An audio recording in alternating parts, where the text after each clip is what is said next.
Македонските граѓани се уште немаат можности за субвенции за електрични или за хибридни возила. Во буџетот за оваа година не е предвидена директна парична подршка за набавка на возилата што користат поевтин и поеколошки погон, иако тоа беше ветувано во неколку наврати. Не се предвидени субвенции ниту за вградување плински уреди во возилата. Од Министерството за економија, од каде ги даваат предлозите за субвенционирање, не рекоа дека тоа го иницирале до Министерството за финансии, но предлогот не поминал. Министерството за економија во предлог буџетот за 2023 година даде предлог за субвенционирање, но надлежното министерство, Министерството за финансии, не го препозна како приоритет во проекциите на субвенции, земајќи ја предвид сегашната состојба на криза. Гласеше дел од одговорот од Министерството.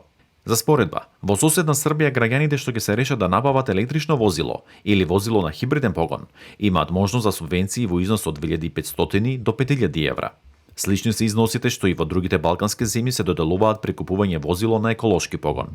Токму немањето субвенции, како и недоволната инфраструктура, високите цени, старите навики, како и недоволните познавања за економската исплатливост, се дел од причините поради кои македонските граѓани се уште тешко се одлучуваат да набават електричен автомобил.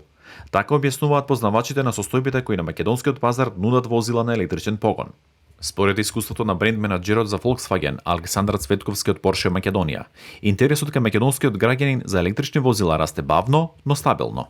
Бројот на заинтересирани клиенти се уште е мал, меѓутоа тоа возможува во нашите актуелни услови да воспоставиме еден здрав раст и на понудата и на пласманот нови продукти.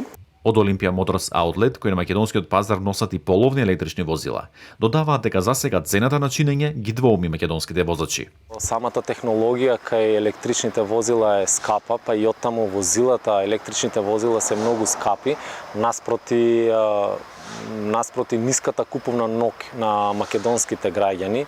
Неминовно е да се вклучи државата во одредени критериуми или придобивки, како субвенционирање, одредени ниски каматни стапки, даночни олеснувања, за да дојде поголем интересот кај електричните возила. Друг круцијален предизвик се станиците за полнење на батериите на тие автомобили. Во земјава засега има 50 на такви локации, а од нив само 2 се опремени со така наречени брзи полначи. Повеќето ги поставила ЕВН и единствената поволност е што полнењето таму засега е бесплатно.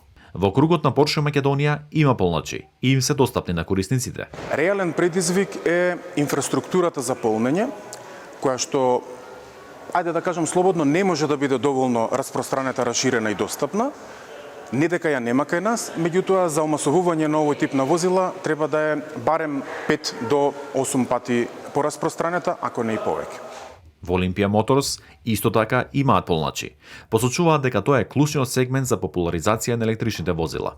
Она што сметам дека е потребно, задолжително да се воведат повеќе деце или брзи полначи, не повеќе од 5 до 6 во моментот кои што ќе бидат распределени надвор од Скопје, да кажеме некаде од 100 до 200 километри надвор од Скопје. Но и покрај предизвиците со кои би се соочил македонскиот собственик на електричен автомобил, познавачите посочуваат дека има многу технички предности, како и поголема економска исплатливост во поседувањето такво возило. Искуството е апсолутно супериорно од аспект на речиси целосно отсуство на вибрации, речиси целосно отсуство на бучава при возење. Трошокот на употреба на електричните автомобили, според правени пресметки, се движи во сооднос меѓу 6 до 8 пати поевтин во однос на возило со мотор со внатрешно согорување и околу 3 до 4 пати помали трошоци за одржување во еден животен циклус од, например, 5 години 150.000 изминати километри. Бенефитот кај електричните возила е тоа што се возат ефтино. Ние имаме направено една кратка математика, за 100 километри потребни се 100 денари со оваа тековна цена на струјата.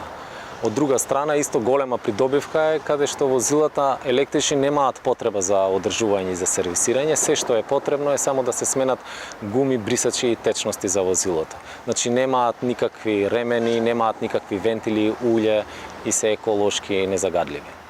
Придонесот кон почист амбиентален воздух е уште еден од бенефитите што познавачите го посочуваат за овие возила. Според истражувањата на Универзитетската лабораторија Амбикон, сообраќајот е вториот поред загадувач на воздухот во Скопје.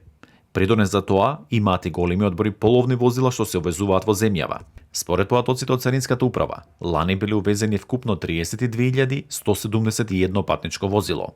Од нив, 8.790 биле нови, а 23.381 биле веќе употребувани автомобили.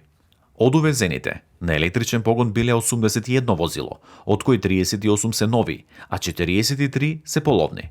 Бројката на увезени возила со хибриден погон е нешто поголема и изнесува 524 автомобили. Од нив, 476 се нови, а половни се само 48 возила. Според статистиките, и натаму превладуваат конвенционалните патнички возила. Со мотор на внатрешно согорување лани биле увезени 31.566 автомобили. Тоа посочува дека повеќе од 98% од увезените возила во 2022 година не биле во групата на така наречени еколошки возила. Познавачите очекуваат дека за 15 на години од сега, бројот на електрични возила во земјава значително ќе се зголеми. За Гласот на Америка, Тоше Огњанов.